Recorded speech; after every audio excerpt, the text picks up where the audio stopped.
오늘 저에게 주신 말씀은요, 사도행전 7장의 말씀입니다. 사도행전 7장 55절로 60절까지의 말씀 보겠습니다. 사도행전 7장 55절로 60절까지의 말씀, 신약 199페이지입니다. 저희 함께 봉독해서 한 회표 올려드리겠습니다.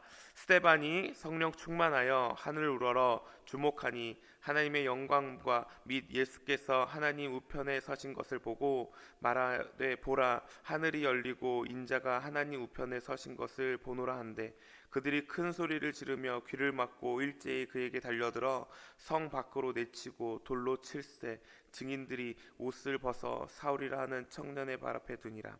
그들이 돌로 스데반을 치니 스데반이 부르짖어 이르되 주 예수여 내 영혼을 받으시옵소서 하고 무릎을 꿇고 크게 불러 이르되 주여 이 죄를 그들에게 돌리지 마옵소서 이 말을 하고 자니라. 아멘. 요즘 중고등부 청년들에게 있어서는 마커스 또는 제이어스 또는 윌럽라는 찬양팀들이 유명합니다. 인기가 좋고 그 찬양팀들의 찬양이 참 많이 교회에서도 불려지고 있습니다. 그런데 제가 중고등부 시절을 지내면서 또 청년 시절을 지내면서 돌아보니까요, 그때는 예수전도단, 또 올레이션스, 옹기장이, 디사이플스 이런 찬양팀들이 유명했던 것 같습니다. 그래서 그 찬양팀들의 찬양이 정말 교회에서 그리고 많은 집회에서 불리곤 했습니다. 그 중에서 저는 참 디사이플스라는 찬양팀을 좋아했습니다. 그 디사이플스라는 찬양팀을 이끌고 계시던 청관은 목사님의 그 열정 넘치는 찬양의 모습이 저한테 항상 도전이 되었기 때문입니다. 그 중에서도 청관은 목사님이 많이 만드신 그 찬양 중에서 저는 미랄이라는 찬양을 참 좋아하는데요. 특별히 고등학교부터 하나님께 서원을 하고 목회자로서 그 길을 걸어가고 있는 저에게 있어서 이 미랄이라는 찬양의 가사가 너무나 정말 마음에 와닿았습니다. 그 가사를 보니까요, 1절이에요. 1절에는 세상을 구원하기 위해 흘려야 할 피가 필요하다면, 죄인을 대신하기 위해 희생의 제물 필요하시다면 내 생명 제단 위에 드리니 주 영광 위에 사용하소서. 2절 가사가요, 길 잃어 지친 양을 찾아 마음상에 이리저리 헤매이는 한 영혼 찾아 아파하는 예수님 마음 내게 주옵소서. 십자가 온 세상 위한 그 희생 눈물로 그 길 가게 하소서. 후렴구가 이렇습니다. 생명이 또 다른 생명을 낳고 주님 볼 수 있다면 나의 삶과 죽음도 아낌없이 드리리. 죽어야 다시 사는 주의 말씀 믿으며 한 알의 미랄되어 썩어지리니 예수님처럼 살아가게 하소서. 가사가 참 도전이 되고 은혜가 됩니다. 오늘 혹시 시간 되실 때 유튜브에서 미랄 청관은 목사님 이렇게 검색하셔서 이 찬양 들으시면서 은혜 받으시길 바랍니다. 저희가 계속해서 철로 역정의 이야기를 보고 있습니다. 그 가운데서도 오늘은 사실 이 철로 역정의 이야기 중에 가장 가슴 아픈 좀 슬픈 내용이 담긴 이야기의 장면입니다. 지난주 크리스천과 신실씨가 허영의 시장에 들어가게 됩니다. 세상의 헛된 가치로 가득 찬 그곳에서 다른 옷차림과 다른 말투로 인해 그들에게 하여금 좀 그들을 혼란스럽게 만드는 일들이 생깁니다. 처음엔 그들을 반겨주지요. 자기 시장에 손님들이 왔으니까. 그래서 그들에게 묻습니다. 무엇을 당신들은 구하고 있습니까? 당신들이 사기 원하는 것은 무엇인가요? 이렇게 묻자 이 크리스천과 신실씨가 이렇게 대답을 하죠. 우리가 구하는 것은 진리입니다. 그러자 사람들이 놀랍니다. 진리라고요? 그것이 무엇인데요?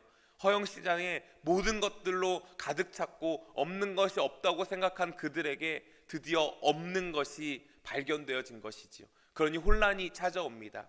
그래서 그 시장의 사람들이 자신들에게 혼란을 가져다주는 그 두 사람을 잡아다가 채찍질하기 시작합니다. 또 그들을 주먹으로 때리기 시작합니다.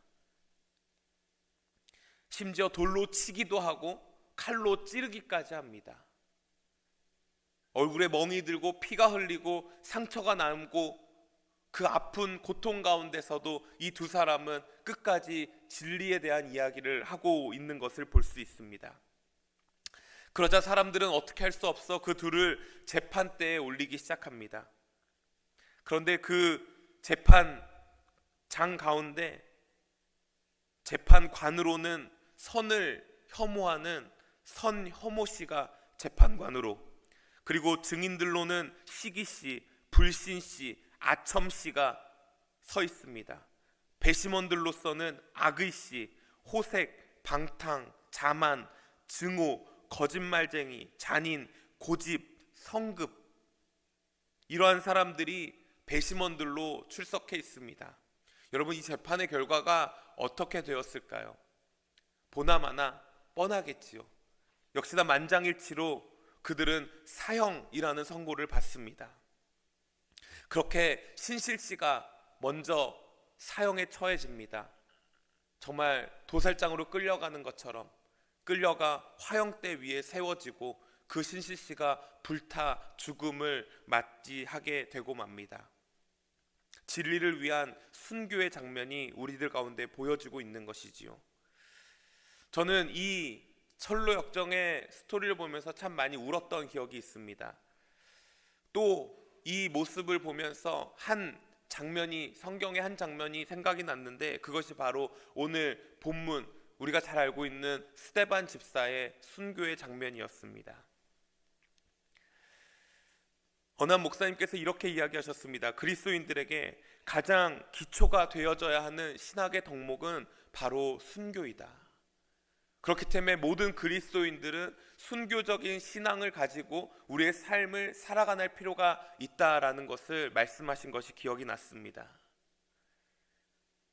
그리스도인들은 순교적인 신앙을 가지고 살아가야 한다. 올해 초 우리 신년 특별 새벽 기도를 통해서 사도행전 이야기를 살펴보았습니다. 여러분 너무나 잘 기억하고 계신 이야기일 거라고 생각을 합니다. 이 사도행전은요, 우리가 성령행전이라고 불리기도 하고 또 교회행전이라고 불리기도 합니다. 그럴 것이 예수님이 부활하신 이후에 예수님의 부활을 바라봤던 많은 사람들 중에 500여 명이 마가 다락방에서 성령의 충만한 은혜를 받습니다. 그리고 그들 가운데 교회가 시작되어지죠. 모여서 함께 떡을 떼고 기도하고 정말 매일매일 말씀으로 충만해진 그들의 삶 가운데 그들이 잊고 있었던 한 가지, 땅끝까지 이르러 내 증인이 되리라는 그 예수님의 지상 대명령을 잊고 살아가고 있었던 것입니다. 그러자 예수님께서는 한 플랜을 세우십니다. 그것이 바로 스데반의 순교였던 것이지요. 그 스데반의 순교로 말미암아 예수 그리스도의 복음이 유다와 사마리아에 이르러 땅끝까지 전해지는 그 놀라운 복음의 부흥의 현장 가운데 그 역사가 진행되는 것을 볼 수 있습니다. 존 스토트 목사님은요, 이 장면들을 통해서 무엇이라고 말씀하고 계시냐면 하나님의 새로운 사회의 시작이다라고 말씀하고 있습니다. 우리가 잘 알고 있듯이요, 스데반 집사는요, 예루살렘 교회의 7 집사 중에 한 명이었습니다. 그를 성경이 주목할 때마다 그에 대해서 무엇이라고 표현하고 있냐면 성령이 충만했다라고 항상 기록합니다. 성령이 충만하다는 것은 하나님의 은혜가 우리 가운데 충만하다는 것이고, 그로 인해 은혜가 충만한 사람들의 증거가 무엇이냐, 매일같이 만민들에게 복음을 전하는 일에 힘쓰는 모습을 보여주고 있었던 것이지요. 그런데 6장에 보면요, 이 스데반 집사가 유대 지도자들에 의해 고소를 당합니다. 그 고소를 당하는 그 이유는 두 가지로 나타나는데요. 첫 번째는 모세와 하나님의 이름을 모독했다라는 것. 두 번째는 거룩한 곳, 그 성전과 율법을 거슬러 행하는 말들을 너무 했다라는 것이 그 두 가지의 고소의 이유였습니다. 이 유대 지도자들은요, 이 고소를 성취시키기 위해 여러 가지 세상적인 방법을 사용하는 것을 볼 수 있습니다. 먼저 돈으로 사람을 사서 매수를 합니다. 그리고 권력자들을 부추겨서 그들에게 그 스데반 집사를 사형을 할 수 있도록 사람을 더 아첨을 떨고 거짓 증인들을 내세워서 그 스데반 집사를 죽음으로 몰고 가고 있는 것을 볼 수 있습니다. 이 모습을 보면 세상적인 사람들이 자신들의 유익을 성취하기 위해서, 자신들의 만족과 자신들의 뜻을 성취하기 위해서 어떠한 방법을 사용하고 있는지 정확하게 볼 수 있습니다. 그들은 물질을 사용합니다. 자신의 권력을 사용합니다. 거짓을 사용하고 속임을 사용하고 있는 것을 볼 수 있지요. 이 스데반이 죽어가는 이 순교의 현장으로 이끌려져 가는 그 과정들의 모습을 보면서 저는 한 장면이 또 떠오르게 되었습니다. 억울하게, 어떻게 보면 복음을 증거했다는 그 이유 하나만으로 그 죽음의 현장 가운데 끌려가야만 했던 이 스데반 집사의 모습과 아무 죄 없으신 예수 그리스도가 이 땅 가운데 내려와 온 인류의 생명을 구원하기 위해 십자가형 틀에 끌려가는 그 모습이 너무나 비슷한 모습을 보여주고 있다는 생각이 들었습니다. 그래서 많은 신학자들이요, 이 스데반 집사를 향해서 작은 예수다라고 호칭을 합니다. 사랑하는 성도 여러분, 복음의 빚진 자로 살아가는 저와 여러분들의 인생 가운데 우리의 삶의 모습도 이 스데반 집사와 같이 작은 예수다라는 칭찬을 받을 수 있을 만한 그 삶의 현장 가운데 들어갈 수 있기를 예수님의 이름으로 축복합니다. 작은 예수로 살아간다라는 것, 세상에 어떠한 불이익이 있다 하더라도 세상 사람들이 자기의 방법과 자기의 뜻을 펼치기 위해서 불의한 방법을 사용하고 그 과정을 이끌어 간다 하더라도 그리스도인으로서 진리를 사수하며 그리스도의 십자가의 복음을 증거하기 위해서 날마다 작은 예수로 자신의 삶을 희생하며 살아갈 수 있는 그 순교적인 삶의 모습이 우리 가운데 나타나줘야 될 줄 믿습니다.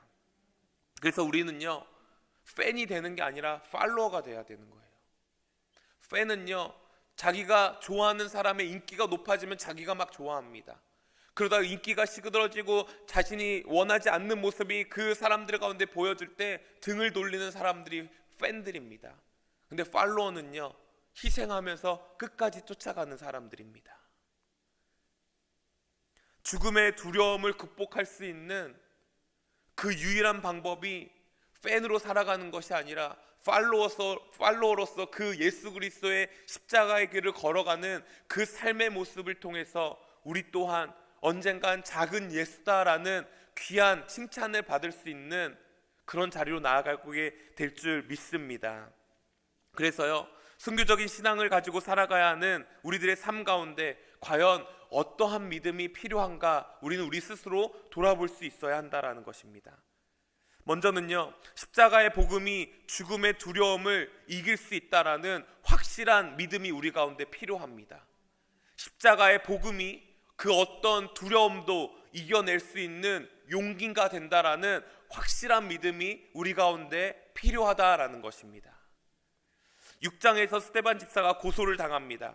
그리고 7장에 와서 대제사장에 이끌려 갑니다.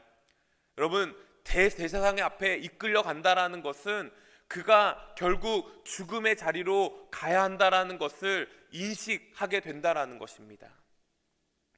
그 가는 과정 가운데 많은 사람들이 스데반 집사에게 이렇게 이야기했을 수 있을 것 같습니다. 그만하라고, 적당히 하라고, 이러다 죽겠다고, 생명은 건져야 될 거 아니냐고, 당신의 가족을 생각해 보라고, 다른 사람들도 다 적당히 신앙생활 하면서 그냥 그렇게 살아가고 타협하면서 살아가는데 왜 이렇게까지 해야 하는 거냐고.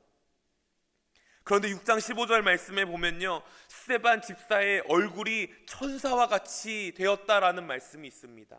성경이 주목하고 있는 스데반 집사의 얼굴과 표정은 그 가운데 천사의 모습이 나타나고 있었다라는 거예요. 여러분, 스데반 집사가 정신이 나가서 지금 천사와 같은 모습을 하고 있는 것인가요?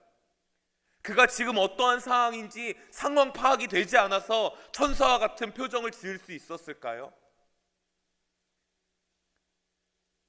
스데반 집사는요, 자신이 대제사장에게 이끌려가면서 그 자신의 머릿속에 오버랩되면서 떠올랐던 그 장면 하나가 있었을 것입니다. 그것이 무엇일까요? 예수 그리스도의 십자가의 길을 스데반 집사는 기억해냈을 것입니다. 아, 내가 걸어가는 이 길이 예수님이 걸어가신 십자가의 길이구나. 그러면서 그가 천사의 모습을 가질 수 있었던 것은 예수 그리스도가 이 땅에 오셔서 십자가의 죽음을 당함으로 우리 가운데 얻어진 그 귀한 생명의 열매가 있었다는 것을 스데반 집사는 알고 있었기 때문에 그 복음의 영향력이 자신의 삶 가운데 들어와서 확신 가운데 살아가고 있었기에 오히려 자신의 죽음으로 인해 어떠한 귀한 하나님의 열매들이 이 땅 가운데 맺혀질지 기대하는 모습이 있었기 때문에, 그 모습을 사모하는 모습이 있었기 때문에 스데반 집사는 천사와 같은 얼굴로 그 죽음을 향해서 한 걸음 한 걸음 걸어갈 수 있었을 것이라고 믿습니다. 사랑하는 성도 여러분, 이 모습을 보면서 유대 지도자들은 자신들의 마음을 찢으며 이를 갈며 저 스데반을 어떻게 죽일까 고민하는 자리로 나아갑니다. 그럼에도 불구하고 스데반 집사는 끝까지 예수 그리스도의 복음을 증거하는 일을 7장 전반절 말씀에 계속 전하고 있는 것을 볼 수 있습니다. 그러면서도 유대 지도자들을 향해서 오히려 너희가 율법을 범한 범법자다, 이 땅에 오신 메시아를 죽인 살인한 너희가 범죄자다라는 것을 이야기하고 있는 것을 볼 수 있다라는 것입니다. 그러면서도 그 죽음의 목전 앞에 스데반 집사는 무엇이라고 오늘 고백하고 있습니까? 55절 56절 말씀해 보니까요, 스데반이 성령 충만하여 하늘 우러러 주목하여 하나님의 영광 및 예수께서 하나님 우편에 서신 것을 보고 말하되, 보라, 하늘이 열리고 인자가 하나님 우편에 서신 것을 본다. 끝까지 이 스데반이 믿음으로 고백했던 이 장면은 무엇입니까? 자신을 주목하고 있던 수없이 많은 유대 지도자들을 향해서, 자신을 바라보고 있었던 수없이 많은 성도들을 향해서 무엇을 선포하고 있습니까? 예수 그리스도가 하나님 우편에 지금 앉아 계신다. 너희가 죽인 그 예수 그리스도가 하나님 우편에 서서 우리를 바라보고 계신다. 예수 그리스도의 복음을 끝까지 증거하고 있는 이 스데반의 모습을 우리도 주목할 수 있어야 합니다. 돌에 맞아 피가 철철 흐르는 상황 가운데, 목숨의 열줄이 왔다 갔다 하는 그 상황 가운데 스데반은 다시 한번 무엇이라고 선포합니까? 59절 말씀에 주 예수여 내 영혼을 받아주시옵소서. 그리고 60절에 무엇이라고 고백합니까? 무릎 꿇고 불러 이르되 주여 이 죄를 그들에게 돌리지 마옵소서. 여러분, 스데반이 죽음 직전에 한 이 믿음의 고백이 예수 그리스도가 십자가에 달려 죽으시면서 했던 고백과 너무나 일치하지 않습니까? 아버지여 내 영혼을 받아주시옵소서.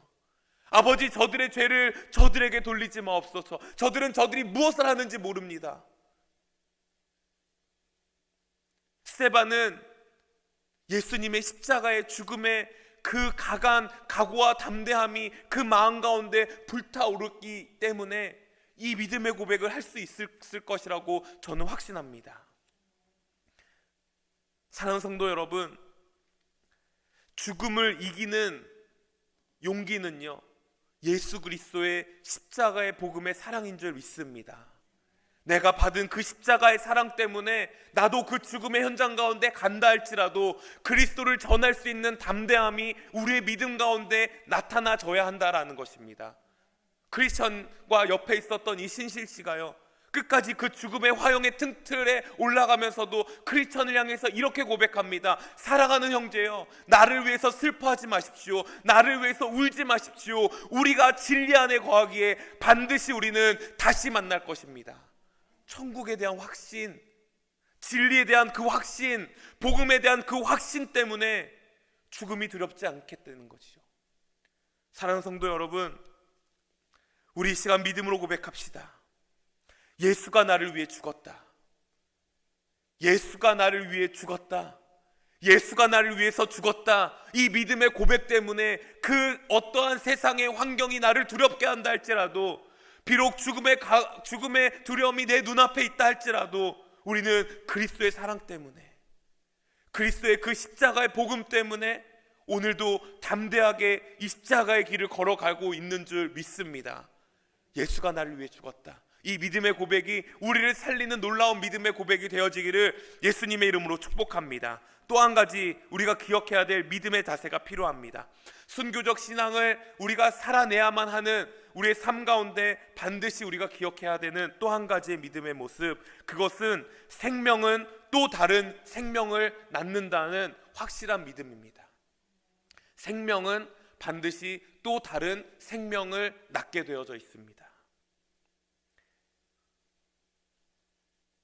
미랄이라는 찬양의 가사의 후렴구를 다시 한번 보니까요, 생명이 또 다른 생명 낳고 주님 볼 수 있다면 나의 삶과 죽음도 아낌없이 드리리. 죽어야 다시 사는 주의 말씀을 믿으며 한 알에 미랄되어 썩어지리니 예수님처럼 살아가게 하소서. 한 알의 미랄이 땅에 썩어져야만 열매가 맺어지는 줄 믿습니다. 이거는 변함없는 진리예요. 한 알의 씨앗이 썩어지지 않으면 그 어떠한 열매도 맺어질 수 없다라는 것이죠. 열매를 맺기 위해서는 반드시 씨앗이 썩어져야만 합니다. 우리는 그리스도의 복음의 빚진 자입니다. 그렇다면 우리의 일평생 동안 우리가 해야 될 사명은 무엇입니까? 그 빚을 갚아 나가야 되는 것이 우리 그리스도인들의 사명이라는 거예요. 우리 인생의 만족과 우리 인생의 유익을 위해 추구하면서 살아가는 것이 우리들의 삶의 목표가 아니라 복음의 빚진 자로서 복음을 위해 살아가는 것이 우리 그리스도인들의 사명이라는 것입니다. 그리스도인들의 사명은 복음을 위한 희생적인 삶의 자세가 필요하다라는 것이지요. 그래서 예수를 위한 희생은요, 우리에게 사명입니다. 목숨을 다해야 되는 일. 스데반 집사의 희생으로요, 그 씨앗이 심겨져 생명이 심겨져 어떠한 열매가 맺어지게 됩니까? 8장 1절 말씀에 보니까요, 그날에 예루살렘에 있는 교회에 큰 박해가 있어. 사실 여기까지만 보면, 야 스데반 너가 죽어서 우리가 힘들어졌잖아. 야 스데반 너가 죽어서 우리 가운데 고난이 찾아왔잖아. 우리 교회가 평안하고 안전하고 우리끼리 잘 먹고 떡을 떼고 교제하고 기도하고 말씀 나누고 잘 은혜롭게 살아가고 있었는데 너 때문에 우리에게 핍박이 찾아왔어 라고 볼 수 있습니다. 그러나 그 뒷말씀을 보면요, 사도 외에는 다 유대와 사마리아와 땅끝 모든 땅끝으로 흩어지니라. 핍박으로 인해 그리스도의 대사명이 이루어져 가고 있는 것을 볼 수 있습니다. 그리고 어떤 일이 일어납니까? 빌립 집사가 가는 곳마다 기적이 나타납니다. 귀신이 떠나가고 복음이 증거되고 베드로가 안수할 때마다 안수받는 사람들이 성령 충만해집니다. 그래서 성경은 무엇이라고 고백하냐면 성읍마다 기쁨이 넘쳐가고 죽어져 가는 영혼들이 살아나고 복음으로 인해 스데반 집사의 한 생명이 변화되고 그 생명이 이 땅에 심겨짐으로 유다와 사마리아와 땅끝까지 이르러 예수 그리스도의 복음의 증거들이 나타나는 역사 현장 가운데 하나님의 뜻이 펼쳐지고 있는 것을 볼 수 있습니다. 생명은 반드시 생명을 낳게 되어져 있습니다. 철로 역정의 이 신실씨의 죽음으로 밤새 두려워 떨고 있었던 크리스천이요, 나도 내일이면 죽을 텐데 어떻게 해야 하나 두려움 가운데 있었던 그 크리스천에게 어느 한 사람이 찾아가 그 감옥의 문을 두드립니다. 그러면서 크리스천을 향해서 이렇게 이야기합니다. 나는 이 허영의 시장에서 당신들을 통해서 볼 수 없었던 걸 보게 되었습니다. 사랑이라는 것, 믿음이라는 것, 진리라는 것, 그것이 무엇인지 이제 나는 깨달았습니다. 당신이 괜찮으시다면 내가 당신과 함께 당신이 걸어가고 있는 그 천국의 순례 여정에 동행할 수 있겠습니까? 그러면서 그와 함께 천국 순례 여정을 걷기 시작합니다. 그리고 끝내 그 사람은 천국 문에 도달하 예수 그리스도를 영접하는 그 귀한 은혜를 경험하게 됩니다. 그 사람의 이름은 소망씨였습니다. 생명이 땅에 심겨져 죽어나니 그 땅 가운데 소망이 생기게 되는 줄 믿습니다. 한 영혼이 죽으면 그 땅 가운데 예수 그리스도의 소망, 희망 없이 하루 자신의 만족만을 위해 살아가는 인생이 그리스도로 인해 소망이 생기고 천국에 대한 소망이 생기게 되는 줄 믿으시기 바랍니다. 더욱 놀라운 것은요, 철로역정 2부에 가서요, 이 크리스천이 천국 여정에 도착해서 예수님과 그 허그하고 껴안는 모습을 통해서 마지막 장면에 작은 편지 쪽지 하나가 바람을 타고 날아가 크리스천이 살던 옛날 집에 도착을 합니다.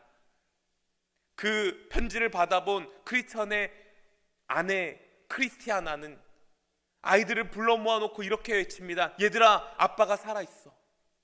아빠가 살아있어. 아빠가 죽은 게 아니라 이제 우리도 아빠가 계신 곳 그 천국을 향해서 여행을 떠나자. 그러면서 아이들과 짐을 싸고 천국의 순례 여정을 걸어가는 것이 철로 역정 2부입니다. 그 크리스티아나가 아이들을 데리고 쭉 험한 길들을 걸어갑니다. 그러면서 또 크리스찬이 도착했던 허영의 시장에 도착을 합니다. 그런데 놀라운 것은요, 그 허영의 시장의 이름이 바뀌어져 있는 것을 봅니다. 그 허영의 시장의 이름이 세상 헛된 걸로 가득 찬 그곳의 이름이 신앙공동체라는 마을의 이름으로 바뀌어져 있습니다. 그리고 또 그 크리스티아나를 반갑게 반겨준 사람들의 이름은요, 거룩씨, 성도사랑씨, 참회씨, 진실씨, 이런 사람들이 나와서 그 크리스티아나를 반겨줍니다. 어떤 역사가 나타난 거예요? 신실씨의 죽음이 절대 헛되지 않고 그 땅 가운데 생명이 심겨져 생명이 열매로 맺어지는 놀라운 역사가 나타났다라는 것을 존 버녀는 이야기하고 있는 것이죠. 사랑하는 성도 여러분, 우리 한 사람이 생명을 바치면 그 생명에 바친 대가가 반드시 열매로 나타나지는 줄 믿습니다. 특별히 우리가 기도해야 될 것, 우리가 희생하면서 나아가야 될 것이 무엇입니까? 내 배우자를 위해서 기도해야 합니다. 내 사랑하는 자녀들을 위해서 기도해야 합니다.